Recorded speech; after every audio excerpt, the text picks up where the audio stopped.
My name is Armin. I'm one of the presenters or the teachers who helps with TALK2US, and we're very happy that you're all here. We have a group of wonderful English learners and students as well as teachers from around the world. So today, I'm going to introduce a wonderful speaker who you all know already, Dr. Jill Robbins, and she is going to talk about an article that she wrote about protecting Native American elders. And after she talks about it, we'll have another teacher share about work that she does to help protect the wisdom of elder people.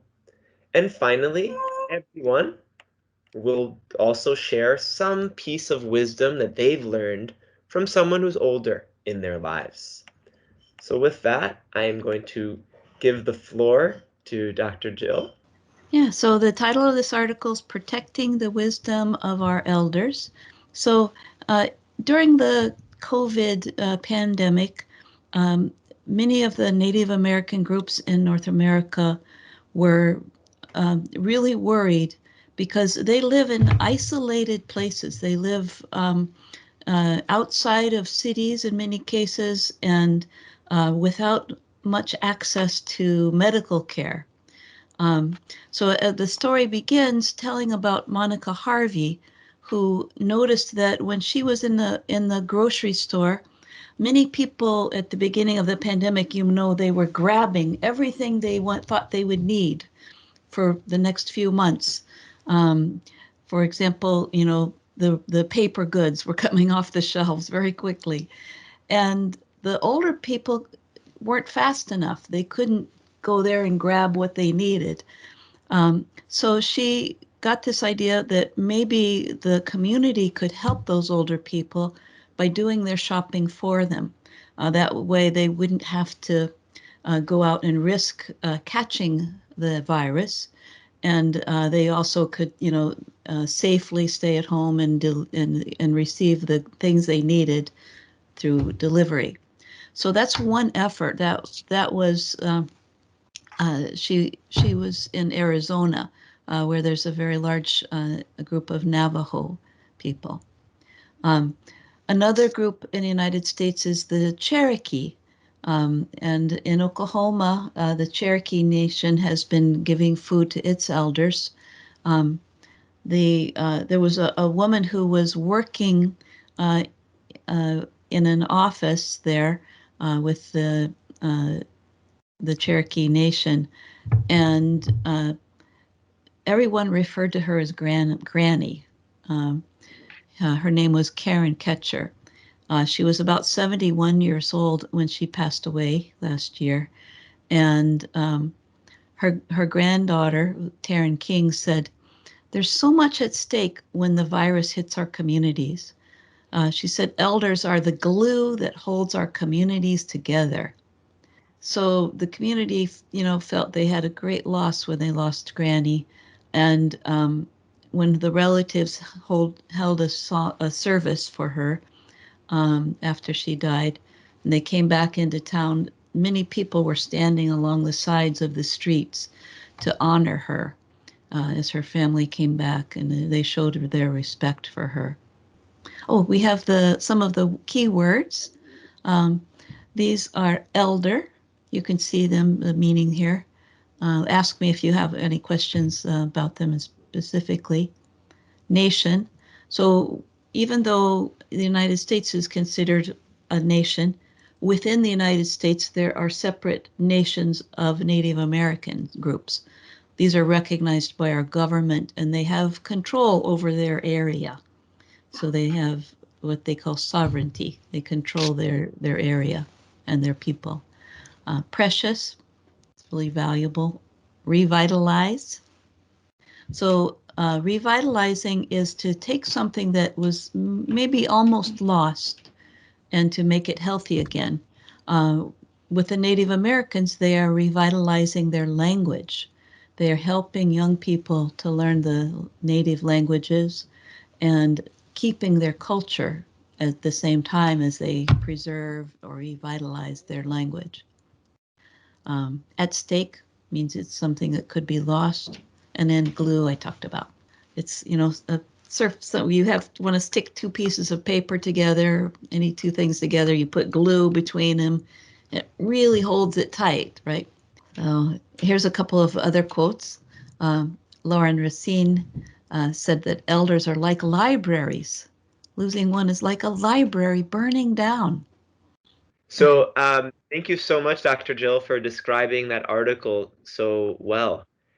And I have a wonderful fellow guest speaker who is named Juliana Vasquez, and she's going to talk about what she's doing in her community, in her country, to help keep stories alive.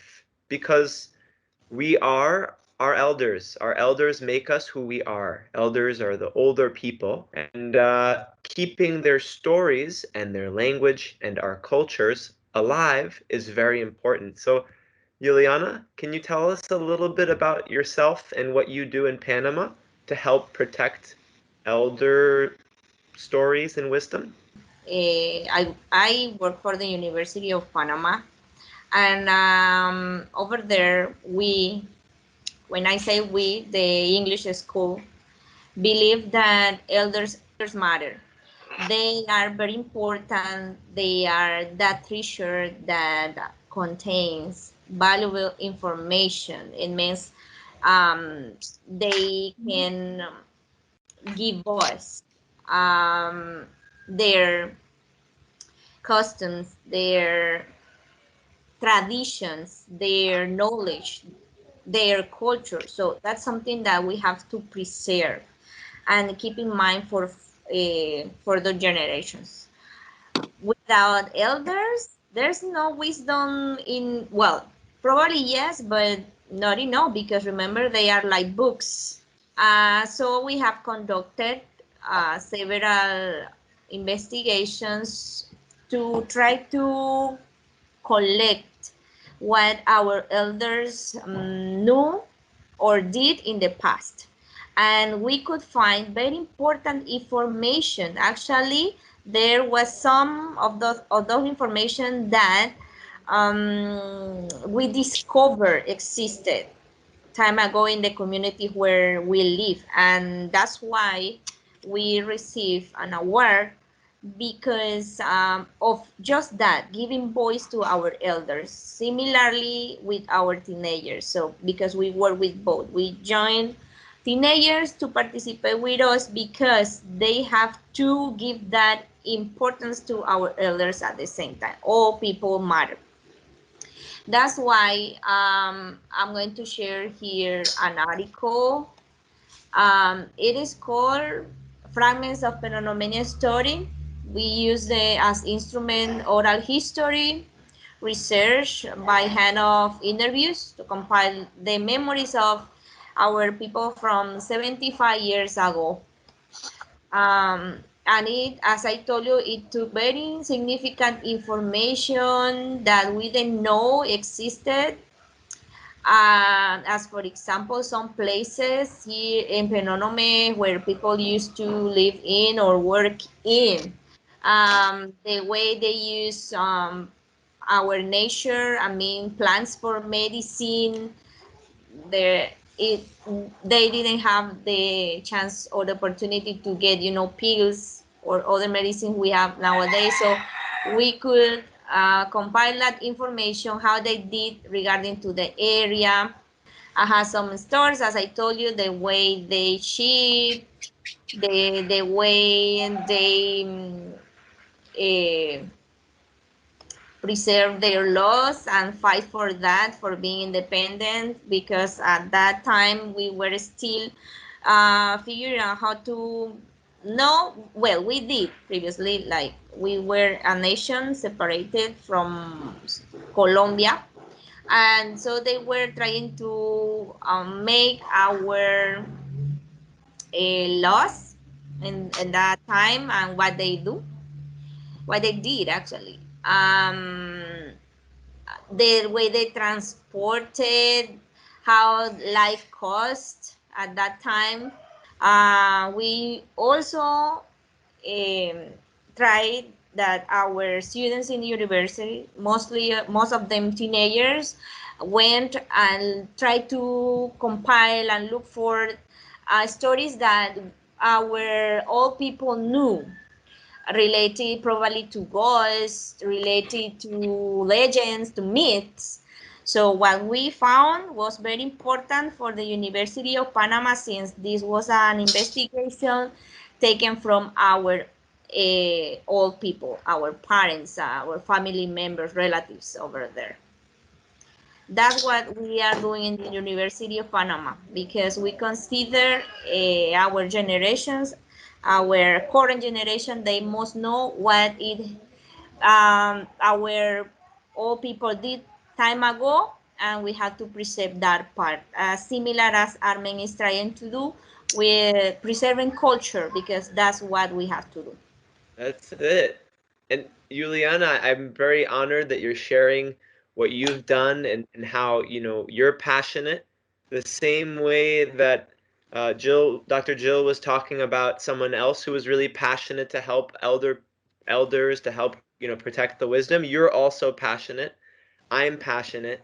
And I know everyone in our group today is also passionate to share some wisdom that they have learned. So I want to first thank you, Juliana Vasquez, for sharing what you're doing, because it's very important. We're going to ask you to share some wisdom an older person has taught you. And I'll just share some of the responses, and then we can start hearing from you. So these are responses from our Instagram channel. Ufuk Dogan from Turkey said, I guess it was last year my grandfather told me, son, when you know your worth, no one can make you feel worthless. I was impressed on that day, and this became my life philosophy. Another person from Iran, Jivan, said an elder told him to never cut off an elderly person's conversation, since it's rude to interrupt people while they're speaking. Someone else said their grandparents told them, don't wait for perfect moments, take moments and make them perfect. Another person wrote, Nazi Barzegad, my grandma gave me wisdom. This is like an image. I think it's very artistic and poetic. How when you put unburned charcoal beside burnt charcoal, like to make a fire, to get the fire to spread. So you should always choose to be around people who give you positive energy and hope to light you up. Solo Zabel Victor from Brazil said, in an honest way, helping people solving their problems, and you'll never be without a job. That's what his grandma or grand aunt told him. And the last person wrote, honesty and commitment are the things that I learned from my parents. And one more thing, do not forget God. He is the one who will support you anywhere and anytime. So these could be phrases that you could use to talk about something that someone has taught you. I have learned, an elder in my family or in my community has taught me, or one precious, meaning special advice an elder has given me is. And you can tell us a story, a short story, because we have a lot of friends with us today. Armin, I will talk about my father. I have learned from him. He didn't talk to me as a specific statement, but I have learned from his actions, as he helped the people around him, despite these people are good or bad. And that I have learned from him these things, that I always watched him help another people. And I still do that after he did. And also, there is a small thing, but I think it affected me a lot, that he always have to eat every day a plate of salad. And I used to watch him surrounded by many vegetables and preparing the salad, and that image also in the memory of my children. So that helps me that they eat salad a lot, because they always remembered their grandfather, that he surrounded with vegetables. A man who leads in action, not only talking. I love it. And what a delicious and very healthy example. I remember when we were little children that our grandmother always has, for instance, when something broke or when we need to fix something, she always has had the proper how can I say, the proper thing to fix it or whatever. And we said, listen, Grandma, where did you find that? And she said, always, who saves always has. And well, that talked about recycling. That talked about also when we grew up. That talked about saving money, also for great things that we have to do or to share with other people in need or whatever. So it was a nice teaching. I remember her saying that. When I was a child, nearly 8 or 19 years old, my grandfather said me, please, you can read this book. And I wrote some pages. After he gave me some money and appreciate you can read good for me every time. Uh, Always support us. But my mother is important my life because I learned everything. My mother important things. For example, working hard. She usually said me, if you want a job, you want started first. This is important always my life. Thank you. Such a great point. Taking initiative. I almost want to, if I have my board, I'll write it after, but taking initiative, not just waiting for something to happen, but making something happen. Now, I would like to share one thing that my ex self, yet one precious advice and elder has given me is associate with the wise and not to associate with a foolish man. So good. Did this mean that good friends can help your work completely 100% done? According to my life experience of 37, I have met a lot of friends, yeah, from my childhood, and I we have several friends around the world, online or some are my close friends, and I noticed that people, of course, we don't know that when we associate with other people, we cannot know that they are good man or bad man.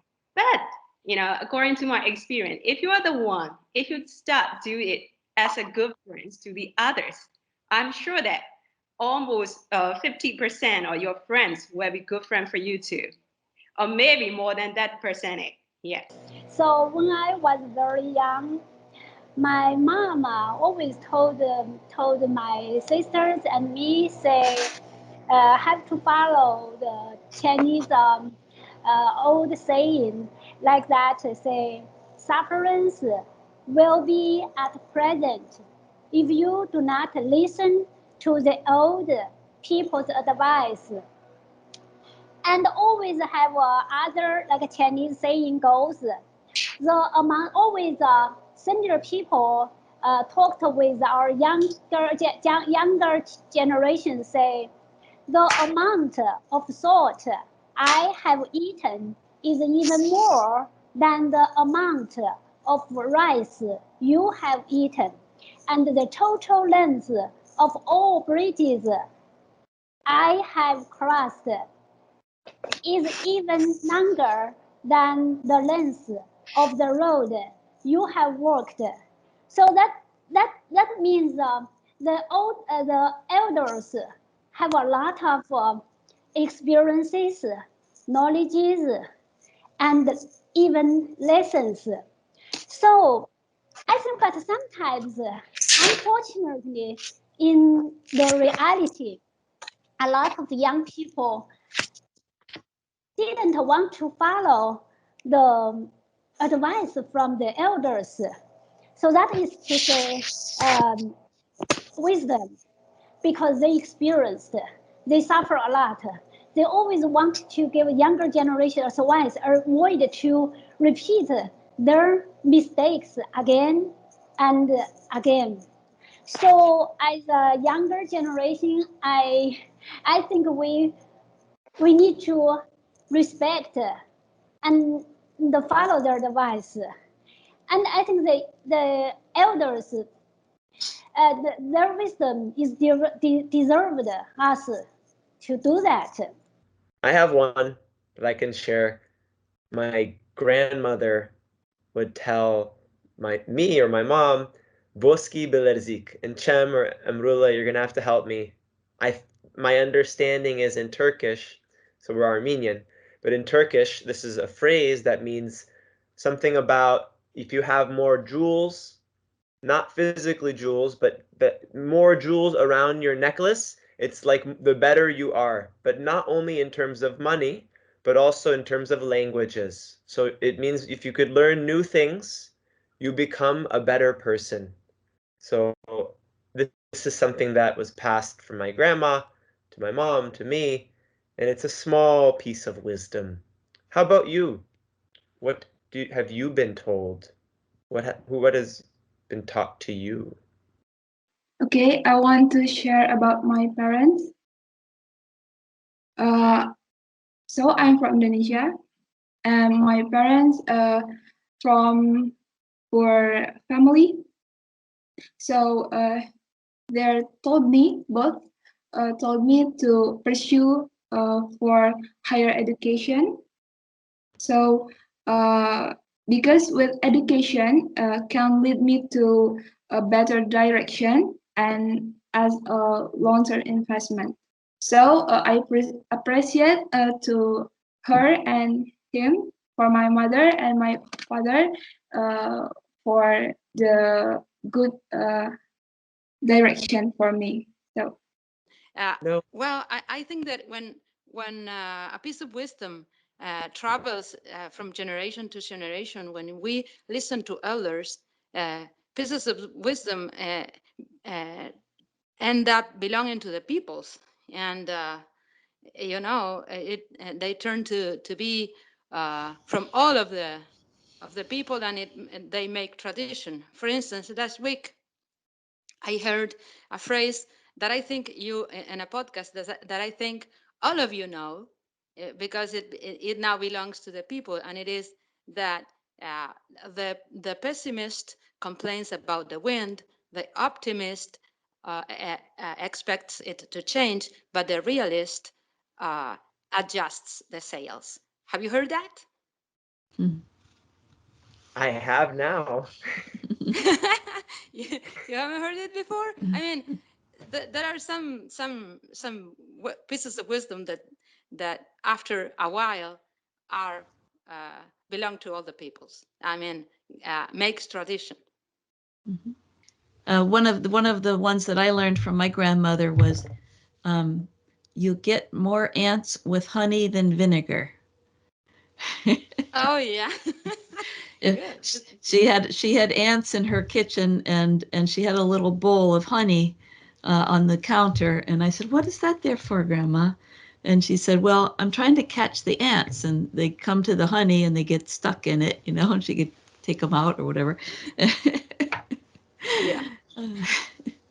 But in life, it means, if you're sweet, then people will be attracted to you. But if you're nasty, people won't be attracted to you. Yeah. Unfortunately, I have no wisdom coming in my head directly from my elder, because my grandfather of grandmother, dad died when I was young. But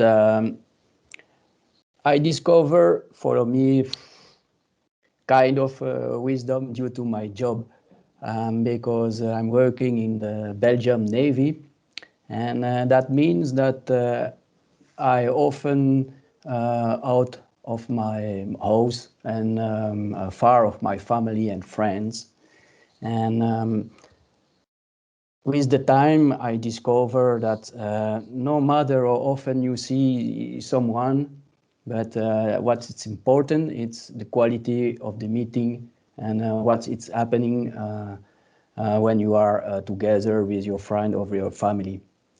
And there is no problem to see some people just 1 or 2 times a year or a month or so, but when each time you see the person you love, and it's very a good time placed that together. For me, that's very important. I feel that is so important that we realize that nowadays, before the pandemic hit, I got a chance to travel and visit some relatives and friends in other places in the country. And I'm so happy now that I did that because, it will be a long time before I can see them again. So I think we should always enjoy time we have together with friends and family. Well, same case happened to me. I'm very thankful with God because He gave me the opportunity to still live with my grandma. She's 102 years old. Yeah, and I have learned. That's the one in the picture when I was going to present the information I wanted to provide. I gave Arme the picture of my grandma with one of my nieces, and yeah, they as I told you, they are treasures. They are storage of wisdom. Yeah, she's my grandma Petra and my niece Angeline. Uh, that's why I got that inspiration to search information coming from our elders, because when I hear her talking to us, she's still very clear mind, and you can have a very normal conversation with her at the same time. So I took information from her, and most of the things I know come from her. Similar situation with my grandpas, because I had three with my step grandpa. So yeah, all the information that you provide is valuable for us as well. Thanks for sharing. See this? I don't know if you can see it. I tried to write it. Language revitalization. It's actually one of the points in Dr. Jill's article, because such few people speak Native American languages in some communities. It's only the elders who know the language, and COVID is going to be a really big problem for the community if the only speakers or most speakers are older, and if many of them die. That is a very big problem, and that's why you chose to write that article, is to make us aware of how important it is to protect our elders in this period of time. I would like to share one more again. Yeah. In Myanmar, we have a beautiful tradition that your Amen also mentioned here. In some country, some of the elders, they have to stay at home, and in some other country, the elder, they stay in nursing house or special center.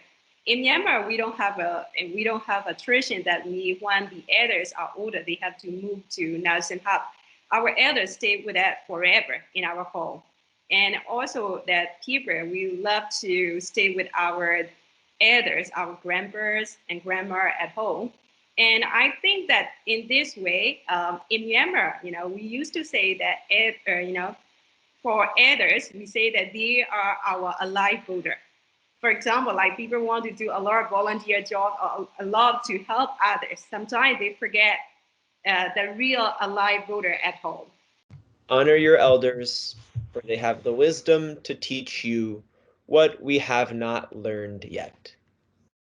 Thank you, everyone, for a wonderful talk to us on a great topic. And thank you, Dr. Jill and Juliana, for being our special guests this time. And we're going to say bye now. So until next time. Thank you. Bye, everybody. See you